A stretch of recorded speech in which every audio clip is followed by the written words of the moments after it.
ಹೇಗಿದ್ದೀರಾ? ಈ ವಿಡಿಯೋ ಇವತ್ತು ನಾನು ನಿಮಗೋಸ್ಕರ ಮಾಡ್ತಾ ಇದ್ದೇನೆ. ಯಾಕಂತಂದ್ರೆ ಹೆಚ್ಚಿನ ಜನರಿಗೆ ಮಕ್ಕಳ ಸಹಾಯವಾಣಿ ಬಗ್ಗೆ ಮಾಹಿತಿ ಇಲ್ಲ. ಮಕ್ಕಳ ಸಹಾಯವಾಣಿ ಅಂದ್ರೆ ಏನು, ಮಕ್ಕಳ ಸಹಾಯವಾಣಿ ಯಾಕೆ ಬಂತು, ಮಕ್ಕಳ ಸಹಾಯವಾಣಿಯಿಂದ ಮಕ್ಕಳಿಗೆ ಎಷ್ಟು ಉಪಯೋಗ ಇದೆ ಅನ್ನೋದನ್ನ ನಾನು ಈ ವಿಡಿಯೋದಲ್ಲಿ ನಿಮಗೆ ತಿಳಿಸಿಕೊಡ್ಲಿಕ್ಕೆ ಇಷ್ಟಪಡ್ತೇನೆ. ಮಕ್ಕಳ ಸಹಾಯವಾಣಿ ಅಂತಂದ್ರೆ ಹೆಚ್ಚಿನ ಜನಕ್ಕೆ ಈಗಲೂ ಗೊತ್ತಿಲ್ಲ. ಅದು ಯಾಕಿದೆ, ಅದರಿಂದ ಏನು ಪ್ರಯೋಜನ ಅಂತಾನೆ ಹೇಳುವವರು ಹೆಚ್ಚು ಜನ ಇದ್ದಾರೆ. ಈ ಮಕ್ಕಳ ಸಹಾಯವಾಣಿ ಅನ್ನುವಂಥದ್ದು ಯಾವಾಗ ಪ್ರಾರಂಭವಾಯಿತು? 1996ರಲ್ಲಿ ಮಿಸ್ ಬಿಲ್ಲಿ ಮೋರಿಯಾ ಅಂತ ಹೇಳಿ ಒಬ್ರು ಮೇಡಮ್ ಇದ್ರು. ಅವರು ಈ ಸ್ಟ್ರೀಟ್ ಚಿಲ್ಡ್ರನ್ಸ್ ಜೊತೆ ವರ್ಕ್ ಮಾಡ್ತಾ ಇದ್ರು, NGOಗಳನ್ನ ನಡೆಸ್ತಾ ಇದ್ರು. ಆಗ ಅವರಿಗೆ ಬಂದಂತಹ ಆಲೋಚನೆಯೇ ಈ ಚೈಲ್ಡ್ ಲೈನ್ ಆಲೋಚನೆ ಹೇಗೆ ಬಂತು? ಒಬ್ಬ ಸ್ಟ್ರೀಟ್ ಹುಡುಗನಿಂದ ಅವರಿಗೆ ಆಲೋಚನೆ ಬಂತು. ಒಬ್ಬ ಸ್ಟ್ರೀಟ್ ಹುಡುಗ ಪ್ರಾಬ್ಲಮಲ್ಲಿ ಇದ್ದ ಅಂತೆ. ಅಂದರೆ ಅವನು ಆ ಶೆಲ್ಟ್ರಲ್ಲಿ, ಆ NGO ಏನು ನಡೆಸ್ತಾ ಇದ್ರು ಶೆಲ್ಟ್ರಲ್ಲಿ ಅವನು ಊಟ ತಿಂಡಿಗೋಸ್ಕರ ಬರ್ತಾ ಇದ್ದ, ರಾತ್ರಿ ತಂಗುದಾಣ ಆಗಿ ಅಲ್ಲಿ ಉಪಯೋಗಿಸ್ಕೊಳ್ತಾ ಇದ್ದ. ಆದರೆ ಅವನು ಹಗಲಲ್ಲಿ ಪಿಕ್ ಪಾಕೆಟ್, ಕಳ್ಳತನ, ರೌಡಿ ಥರ ಏನು ಆ ಬಾಂಬೆಗಳಲ್ಲೆಲ್ಲ ಸ್ಟ್ರೀಟ್ ಚಿಲ್ಡ್ರನ್ಸ್ ಅಂದರೆ ಹಾಗೇನೆ ಇರ್ತಾರಂತೆ. ಸೊ ಅವನೇನು ಮಾಡ್ತಾ ಇದ್ದ, ಕಳ್ಳತನ ಎಲ್ಲ ಮಾಡ್ತಾ ಇದ್ದ. ಅದೇ ರೀತಿ ಈ ಮೇಡಮ್ ಏನು ಮಾಡಿದ್ರು, ಝೀರೋ ಬಿಲ್ಲಿ ಮೋರಿಯಾ ಮೇಡಮ್ ಏನಿದ್ದಾರೆ ಅವ್ರು ಏನು ಮಾಡಿದ್ರು, ಅವರ ಫೋನ್ ನಂಬರನ್ನು ಅವನಿಗೆ ಒಂದು ಚೀಟಿಯಲ್ಲಿ ಬರೆದು ಕೊಟ್ಟಿದ್ರಂತೆ. ಚೀಟಿಯಲ್ಲಿ ಬರೆದು ಕೊಟ್ಟಿದ್ದು, ನಿಮಗೆ ಏನಾದರೂ ಸಮಸ್ಯೆ ಆದರೆ ಈ ನಂಬರಿಗೆ ಕಾಲ್ ಮಾಡು ಅಂತ ಹೇಳಿ. ಆದರೆ ಅವನೇನು ಮಾಡ್ತಾನೆ, 4-5 ದಿನದಿಂದ ಕಾಣಿಸ್ತಿದ್ದಿಲ್ಲಂತೆ. ಮೀನ್ಸ್ ಅವನು ನಾಪತ್ತೆ ಆಗ್ತಾನೆ. ಇವರಿಗೆ ಎಲ್ಲಿ ಹೋದ ಅಂತ ಹೇಳಿ ಗೊತ್ತಾಗೋದಿಲ್ಲ. ಆದರೆ ಒಂದು ಸ್ವಲ್ಪ ದಿನದ ನಂತರ ಅವನು ಬರ್ತಾನೆ, ಫುಲ್ಲು ಗಾಯಗಳಾಗಿರ್ತದೆ, ಪೆಟ್ಟು ತಿಂದಿರ್ತಾನೆ ಯಾರೋ ಕೈಯಲ್ಲಿ.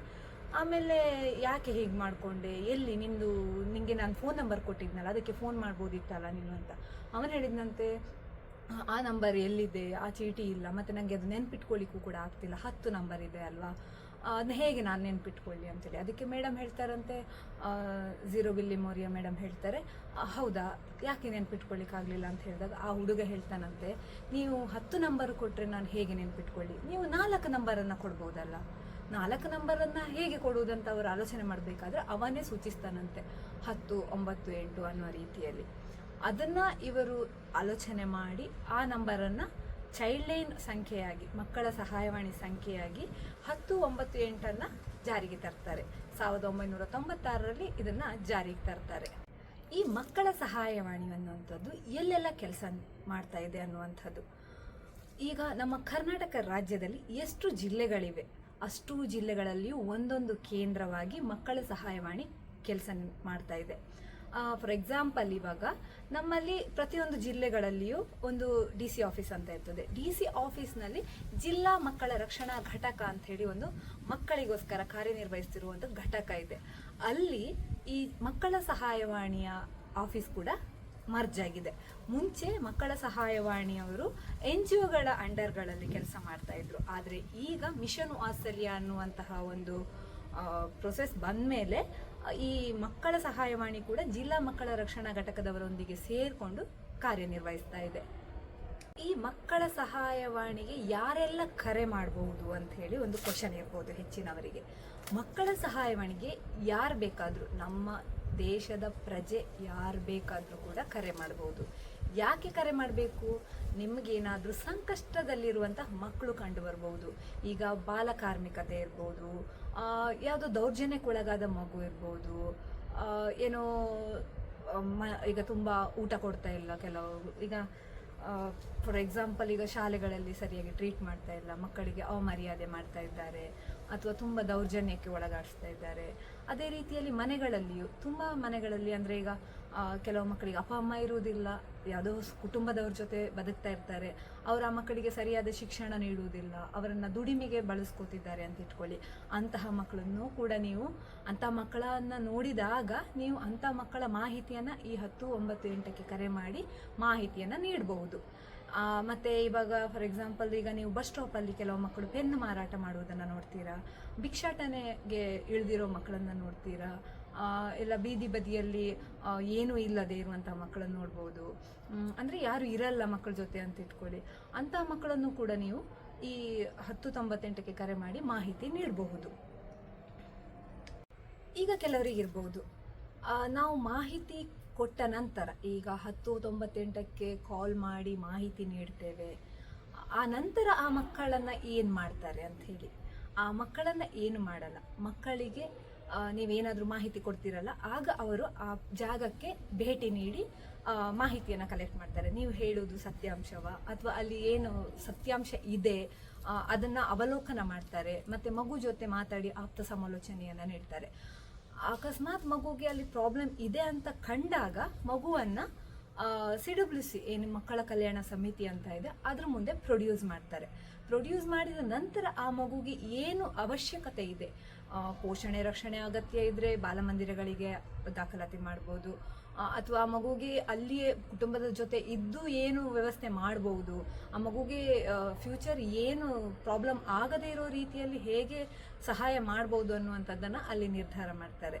ಮಕ್ಕಳ ಸಹಾಯವಾಣಿಯವರು ಏನು ಮಾಡ್ತಾರೆ, ಮಗುವನ್ನು CWC ಮುಂದೆ ಪ್ರೊಡ್ಯೂಸ್ ಮಾಡ್ತಾರೆ. ನಂತರ ಅದರ ಪ್ರೊಸೀಜರ್ ಮಕ್ಕಳ ಕಲ್ಯಾಣ ಸಮಿತಿಯವರು ನೋಡ್ಕೋತಾರೆ. ಅದನ್ನು ನಾನು ಇನ್ನೊಂದು ವಿಡಿಯೋ ಮಾಡಿ ಹಾಕ್ತೇನೆ ಮಕ್ಕಳ ಕಲ್ಯಾಣ ಸಮಿತಿ ಬಗ್ಗೆ. ಈಗ ನಾವು ಖಾಲಿ ಮಕ್ಕಳ ಸಹಾಯವಾಣಿ ಬಗ್ಗೆ ಮಾತ್ರ ತಿಳ್ಕೊಳ್ಳೋಣ. ಈಗ ಕೆಲವರಿಗೆ ಕ್ವಶನ್ ಇರ್ಬೋದು, ನಾವು ಫೋನ್ ಮಾಡಿ ಮಾಹಿತಿ ನೀಡಿದ್ವಿ, ನಮ್ಮನ್ನ ಎನ್ಕ್ವೈರಿ ಕರೀತಾರಾ, ಇವಾಗ ಒಂದು ಬಾಲಕಾರ್ಮಿಕತೆ ಇರ್ಬೋದು, ನಿಮ್ಮ ಮನೆ ಹತ್ರ ಯಾವುದೋ ಮಗುವನ್ನು ದುಡಿಸ್ಕೋತಿದ್ದಾರೆ ಅಂತ ನೀವು ಕಂಪ್ಲೇಂಟ್ ಮಾಡಿದ್ರಿ, ಇಲ್ಲ ಯಾವುದೋ ಹೆಣ್ಣು ಮಗುವನ್ನು ಗಂಡು ಮಗುವನ್ನು ಲೈಂಗಿಕ ದೌರ್ಜನ್ಯ ರೀತಿಯಲ್ಲಿ ಬಳಸ್ಕೋತಿರ್ಬೋದು, ಆ ಮಗುಗೆ ದೌರ್ಜನ್ಯ ಮಾಡ್ತಾ ಇರ್ಬೋದು, ಅದನ್ನು ನೀವು ಗಮನಿಸಿರ್ಬೋದು, ಅದನ್ನು ನೀವು ಮಾಹಿತಿ ನೀಡಿದ್ರಿ ಅಂತ ಇಟ್ಕೊಳ್ಳಿ. ಆಗ ನಿಮ್ಮನ್ನು ಎನ್ಕ್ವೈರಿ ಕರೀತಾರಂತಂದರೆ ಇಲ್ಲ.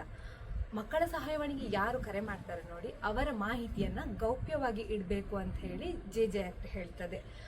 JJ ಆ್ಯಕ್ಟ್ ಪ್ರಕಾರ ಯಾವುದೇ ವ್ಯಕ್ತಿಯ ಮಾಹಿತಿಯನ್ನು, ಅಂದರೆ ಮಕ್ಕಳ ಸಹಾಯವಾಣಿಗೆ ಯಾರು ಕರೆ ಮಾಡಿದ್ದಾರೆ ಅನ್ನೋ ಮಾಹಿತಿಯನ್ನು ಯಾವುದೇ ವ್ಯಕ್ತಿಗಳಿಗೆ ತಿಳಿಸುವಂತಿಲ್ಲ. ತಿಳಿಸಿದಲ್ಲಿ ಮಕ್ಕಳ ಸಹಾಯವಾಣಿಯಲ್ಲಿ ಯಾರು ತಿಳಿಸಿದ್ದಾರೆ ಆ ಮಾಹಿತಿಯನ್ನು ಅವರ ಮೇಲೇ ಕೇಸ್ ದಾಖಲು ಮಾಡುವಂತಹ ಅವಕಾಶ ಇದೆ. ಈಗ ಫಾರ್ ಎಕ್ಸಾಂಪಲ್ ನಾನು ಒಂದು ಕರೆ ಮಾಡಿದ್ದೆ ಚೈಲ್ಡ್ ಲೈನಿಗೆ, ಮಕ್ಕಳ ಸಹಾಯವಾಣಿಗೆ ಲಾಸ್ಟ್ ಟೈಮ್. ಅಂದರೆ ಬಸ್ ಸ್ಟಾಪಲ್ಲಿ ಒಂದು ಹುಡುಗ ಪೆನ್ ಮಾರಾಟ ಮಾಡ್ತಾ ಇದ್ದ, ಅದನ್ನು ಗಮನಿಸಿ ಮಕ್ಕಳ ಸಹಾಯವಾಣಿಗೆ ಕರೆ ಮಾಡಿದ್ದೆ. ಆಗ ಸ್ವಲ್ಪ ಸಮಯದ ನಂತರ, ಅಂದರೆ ನಾವು ಫಸ್ಟಿಗೆ ಕಾಲ್ ಮಾಡಿದಾಗ ಸೀದಾ ನಮ್ಮ ಜಿಲ್ಲೆಗಳಿಗೆ ಕನೆಕ್ಟ್ ಆಗೋದಿಲ್ಲ, ಅದು ಕನೆಕ್ಟ್ ಆಗುವಂಥದ್ದು ಬೆಂಗಳೂರಿನ ಮುಖ್ಯ ಘಟಕ ಏನಿದೆ ಅಲ್ಲಿಗೆ ಕನೆಕ್ಟ್ ಆಗ್ತದೆ. ಅಲ್ಲಿಂದ ಅವರು ಜಿಲ್ಲೆಗೆ ಮಾಹಿತಿಯನ್ನು ರವಾನೆ ಮಾಡುವಂಥದ್ದು. ಈಗ ನಾನು ಮೊನ್ನೆ ಕಾಲ್ ಮಾಡಿದ್ದೆ ಮಾಹಿತಿ ನೀಡಲಿಕ್ಕೆ ಅಂತೇಳಿ. ಇಲ್ಲಿ ಒಬ್ಬ ಹುಡುಗ ಪೆನ್ ಮಾರಾಟ ಮಾಡ್ತಿದ್ದಾನೆ, 10 ವರ್ಷಕ್ಕಿಂತ ಚಿಕ್ಕವನ ಥರ ಕಾಣಿಸ್ತಾನೆ ಅನ್ನುವಂಥ ಮಾಹಿತಿಯನ್ನು ನಾನು ಅವ್ರಿಗೆ ನೀಡಿದ್ದೆ. ನಮ್ಮ ಮಾಹಿತಿಯನ್ನು, ಅಂದರೆ ನಮ್ಮ ಹೆಸರು ಮತ್ತು ಫೋನ್ ನಂಬರನ್ನು ತಗೋತಾರೆ. ಯಾಕಂದರೆ ನಾವೇನಾದರೂ ಅದೇ ಪ್ಲೇಸಲ್ಲಿ ಅವರು ಬಂದಾಗ ಇದ್ದರೆ ಮತ್ತು ನಾವು ಎಲ್ಲಿ ನೋಡಿದ್ವಿ ಅನ್ನುವಂತಹ ಮಾಹಿತಿಯನ್ನು ಅವರಿಗೆ ಕೊಡಬೇಕು ಅನ್ನೋ ಕಾರಣಕ್ಕೆ ನಮ್ಮ ಮಾಹಿತಿಯನ್ನು ತಗೋತಾರೆ. ಆ ನಂತರ ನನಗೆ ಸ್ವಲ್ಪ ಹೊತ್ತರಲ್ಲೇ ಇನ್ನೊಂದು ಕರೆ ಬಂತು. ಅದು ಬಂದ್ಬಿಟ್ಟು ಪೊಲೀಸ್ ಅವರಿಂದ ಕರೆ ಬಂತು, ಅಂದರೆ ಎಮರ್ಜೆನ್ಸಿ ಕಂಟ್ರೋಲ್ ರೂಮಿಂದ ಕಾಲ್ ಬಂತು. ಯಾಕಂದರೆ ಮಕ್ಕಳ ಸಹಾಯವಾಣಿ ಜೊತೆ ಇವಾಗ 112 ಕೂಡ ಮರ್ಜ್ ಆಗಿದೆ. ಅಂದರೆ ಕೆಲವೊಂದು ಕೇಸ್ಗಳಲ್ಲಿ ಅವರು ಒಟ್ಟಿಗೆ ಕೆಲಸ ಮಾಡ್ತಾರೆ. ಆದ ಕಾರಣ ನನಗೆ ಸ್ವಲ್ಪ ಟೈಮಲ್ಲೇ ಕಾಲ್ ಬಂತು ಇನ್ನೊಂದು ಎಮರ್ಜೆನ್ಸಿ ಕಂಟ್ರೋಲ್ ರೂಮಿಂದ ಅಂತ ಹೇಳಿ. ಅವ್ರು ಕೇಳಿದರು ಏನೇನು ಪ್ರಾಬ್ಲಮ್ ಆಯಿತು ಅಂಥೇಳಿ. ನಾನು ಹೇಳಿದೆ ಈ ಥರ ಮಗು ಒಂದು ಕಾಣಿಸ್ತು ನನಗೆ, ಹಾಗಾಗಿ ಮಕ್ಕಳ ಸಹಾಯವಾಣಿಗೆ ಕಾಲ್ ಮಾಡಿದ್ರು ಸಹಾಯಕ್ಕಾಗಿ ಅಂಥೇಳಿ. ಆ ನಂತರ ಅವರು ಕೇಳಿದರು. ಮತ್ತು ಸ್ವಲ್ಪ ಹೊತ್ತಾದಮೇಲೆ ಮತ್ತೆ ನನಗೆ ಜಿಲ್ಲೆಯಿಂದ, ಅಂದರೆ ನಮ್ಮ ಜಿಲ್ಲೆಯಿಂದ, ನಾನು ಯಾವ ಜಿಲ್ಲೆಯಿಂದ ಮಗು ಅಂತ ಫೋನ್ ಮಾಡಿದ್ದೆ ಆ ಜಿಲ್ಲೆಯಿಂದ ಮಕ್ಕಳ ಸಹಾಯವಾಣಿಯಿಂದ ನನಗೆ ಕಾಲ್ ಬಂತು. ಹೇಳಿ ಮೇಡಮ್ ಏನಾಯಿತು ಅಂತ ಹೇಳಿ. ಅದು ನಾನು ಎಕ್ಸ್ಪ್ಲೇನ್ ಮಾಡಿದೆ ಪುನಃ, ಹೀಗೀಗೆ ನಮಗೆ ಕಂಡು ಬಂತು ಅಂಥೇಳಿ. ಅದಾಗಿ ಸ್ವಲ್ಪ ಸಮಯಕ್ಕೆ ನನಗೆ ಇನ್ನೊಂದು ಕಾಲ್ ಬಂತು.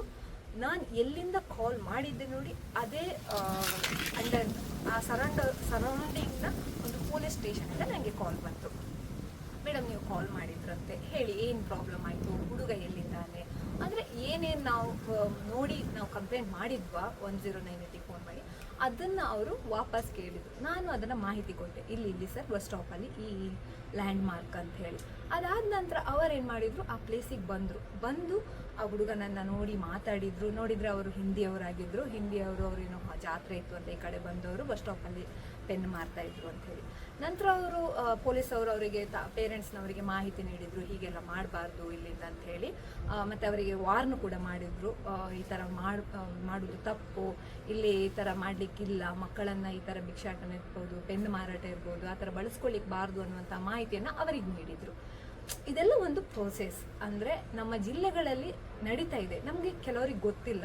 ಆದ ಕಾರಣ ನಾನು ಈ ಮಾಹಿತಿಯನ್ನು ನಿಮಗೆ ನೀಡಲಿಕ್ಕೆ ಬರ್ತಿದ್ದೇನೆ. ಎಷ್ಟೋ ಜನ ಅಂದ್ಕೊಂಡಿರ್ಬೋದು, ನಮಗೆ ಯಾಕೆ ಮಕ್ಕಳು ಅಲ್ಲಿದ್ದಾರೆ ಇಲ್ಲಿದ್ದಾರೆ, ನಾಳೆ ನಮಗೇನಾದರೂ ಪ್ರಾಬ್ಲಮ್ ಆದರೆ ನಾವು ಫೋನ್ ಮಾಡಿ ಮಾಹಿತಿ ನೀಡಿ ಅದೆಲ್ಲ ಯಾಕೆ ಬೇಕು, ತಲೆಗೆ ಬರ್ತದೆ ಅನ್ನೋ ತುಂಬ ಜನರ ತಲೆಯಲ್ಲಿ ಇದೆ ಅದು. ಬಟ್ ನಮ್ಗೆ ಏನು ಪ್ರಾಬ್ಲಮ್ ಆಗಲ್ಲ ಅನ್ನುವಂಥದ್ದು ನಾನು ಹೇಳ್ತಿದ್ದೇನೆ ಅನ್ನೋದಕ್ಕಿಂತ ಜೆ ಆ್ಯಕ್ಟ್ ಹೇಳ್ತದೆ, ಮಕ್ಕಳಿಗೋಸ್ಕರ ಏನು ಕಾನೂನಿದೆ ಅದು ಹೇಳ್ತದೆ.